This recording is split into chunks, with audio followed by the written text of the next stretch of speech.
स्वागत है हमारे YouTube चैनल पर। दोस्तों आज के इस वीडियो में मैं इन्वेस्टमेंट की पावर समझाने की कोशिश करूंगा कुछ एग्जाम्पल देकर के कि किस प्रकार से 10,000 रुपये 1600 करोड़ बन गए, किस प्रकार से 10,000 रुपये आपको 14 करोड़ के आसपास बन गए, कैसे कैसे करके बनते हैं। दूसरी नंबर बात, और कुछ एग्जाम्पल से समझाने की कोशिश करूंगा कि किस प्रकार से 1 लाख रुपये एक कंपनी में 5 साल पहले लगाए होते तो 2.5 करोड़ बन गए होते, आज 3 करोड़ के आसपास।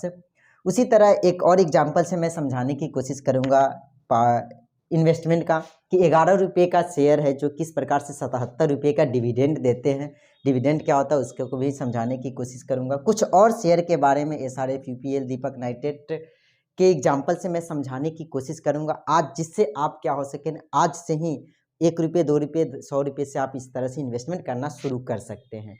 शुरुआत कहाँ से करना है उस पर भी लास्ट में चर्चा करेंगे, इसलिए आप लोग इस वीडियो को अंत तक ज़रूर देखें। अगर इस वीडियो में अगर प्यार और सपोर्ट आपका अच्छा बना रहा, लाइक अच्छा मिला, तो आगे चल के दोस्तों मैं ज़रूर इस पे इस टाइप के वीडियोज हमेशा वीक में या डेली वे में अपलोड करने की कोशिश करूंगा। इसमें ऐसे हज़ारों कंपनियां हैं जिस पे मैं रिसर्च करते रहता हूं, उसके बैलेंस शीट वगैरह पढ़ते रहता हूं, जिससे आपको मेरे अपने इन्वेस्टमेंट में अच्छा हो सके आगे फ्यूचर में। तो चलिए दोस्तों इस वीडियो को पहले शुरू करते हैं।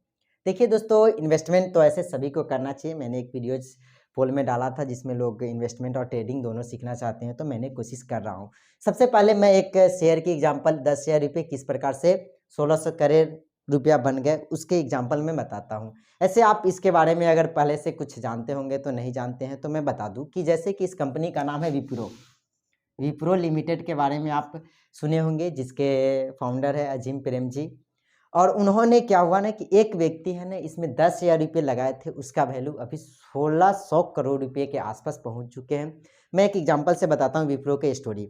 जैसे कि क्या हुआ था ना कि एक मोहम्मद अनवर नाम के एक उनके पिता की मृत्यु हो जाने के बाद, महाराष्ट्र के थे वो, उनकी पिता की मृत्यु हो जाने के बाद उनकी एक ज़मीन थी बगल में, उसको लगभग 1980 की बात है, 1980 में एक ज़मीन था जिसमें बेच करके 80,000 में वो ज़मीन बिके, जिसमें 4 भाई थे, चारों भाई के उनको इक्वल पार्ट में डिवाइड कर दिया गया। डिवाइड करने के बाद है ना कि सभी को 20-20 हज़ार रुपये पड़े ना, तो इनको मोहम्मद अनवर, जिनका नाम था मोहम्मद अनवर, उनका जो है ना उनका ये 20,000 रुपये को उनको समझ में नहीं आ रहे थे मैं क्या करूँ। तो उसी समय है ना कि विप्रो का उस एरिया में ऑफिस के लिए गए थे, एक ब्रोकर थे सतीश से, उनके कहने पर उन्होंने क्या किए थे ना, तो 10,000 रुपये है ना कि 10,000 रुपये का उसमें कहे खरीदने के लिए, तो उन्होंने अजीम प्रेम जी के कंपनी में लगभग विप्रो में 10,000 रुपये का इन्वेस्टमेंट करके उन्होंने 100 शेयर उस समय खरीद लिए थे। कब? तो 1980 में।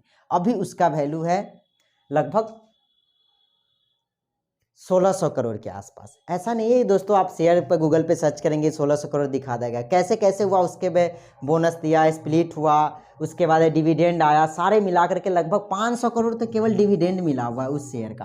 500 करोड़ रुपए केवल डिविडेंड के थ्रू मिला है। चलिए ये तो हो गया विप्रो की स्टोरी, उस पर मैं प्रूफ दिखाऊंगा, सारा का प्रूफ में दिखाने की कोशिश करूंगा। दूसरा आपको एग्जाम्पल है कि 10,000 का इन्वेस्टमेंट, जैसे कि मैं दूसरा स्टोरी में समझाने की कोशिश करता हूँ कि जैसे कि एक इन्फोसिस, ये कंपनी का नाम है इन्फोसिस जो कंपनी है, इन्फोसिस कंपनी में जब 1990 में इसका IPO आया था ना, तो IPO आने के बाद है ना ये सब्सक्राइब पूर्ण रूप से नहीं हुआ, पूर्ण रूप से भरा नहीं, तो मॉर्गन स्टैनली जो अमेरिका की कंपनी है, जो उसने उसमें 10% स्टेक लेके उसको अति कर दिया।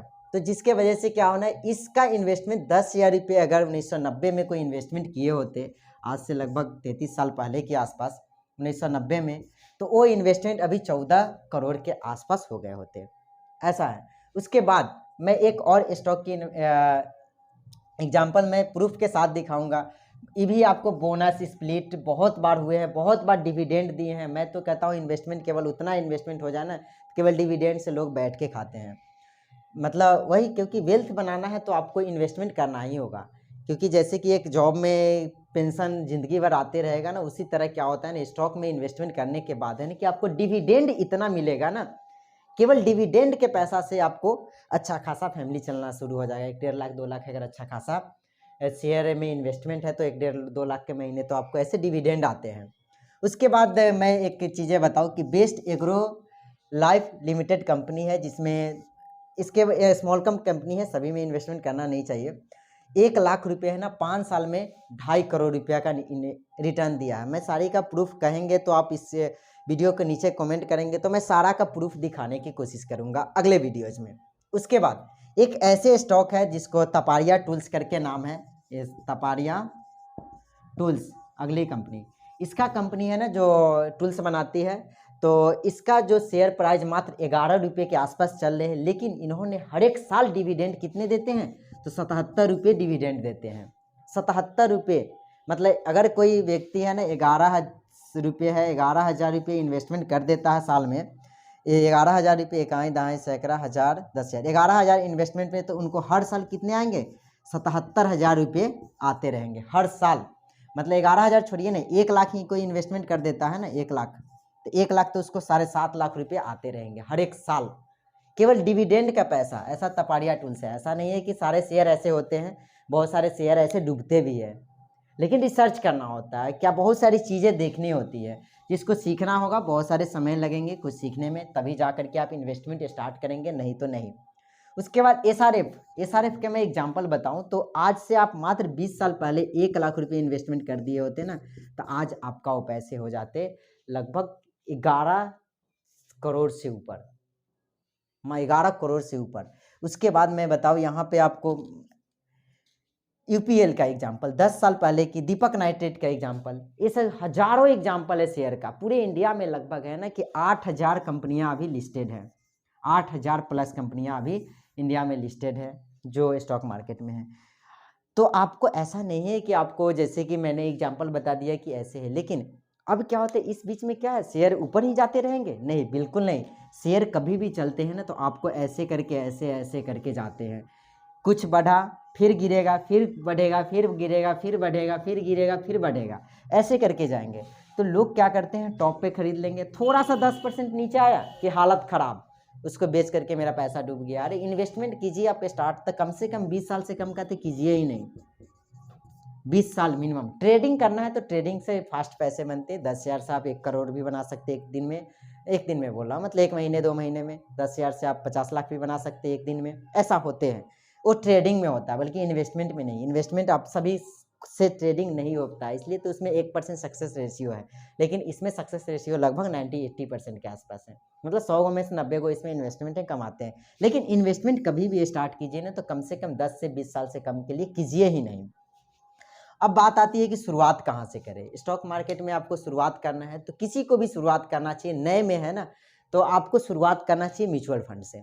म्यूचुअल फंड में इन्वेस्टमेंट शुरू कीजिए, आपको जितना हो सके 100 रुपये से अभी इन्वेस्टमेंट, तो ऐसा हो गया है अब तो 10 रुपये से पर मंथ इन्वेस्टमेंट स्टार्ट कर सकते हैं आप। एंजल वन से स्टार्ट कर सकते हैं। उसके लिए आपको 2 चीज़ें की ज़रूरत होती है, एक होता है डीमेट अकाउंट और एक होता है ट्रेडिंग अकाउंट। तो डीमेट अकाउंट और ट्रेडिंग अकाउंट बनाना चाहते हैं तो एंजल वन, आप स्टॉक, एलाइस ब्लू या कोई भी कंपनी, बहुत सारी कंपनियां हैं, लगभग बहुत सारी कंपनियां हैं जिसके साथ आप ओपन कर सकते हैं। सारे बैंक भी ओपन करवाती है, लेकिन डिस्काउंट ब्रोकर के साथ जाए, बैंक वाले कुछ ज़्यादा ही पैसे लेते हैं। तो आप डीमेट अकाउंट ओपन करना चाहते हैं, एंजल वन में आप ओपन करा सकते हैं, एंजल ब्रोकिंग में, जो लगभग 30 साल पुरानी कंपनियां हैं। तो इस तरह से आप स्टार्ट कर सकते हैं। उम्मीद करता हूँ छोटी सी वीडियो आप लोगों को पसंद आया होगा। तो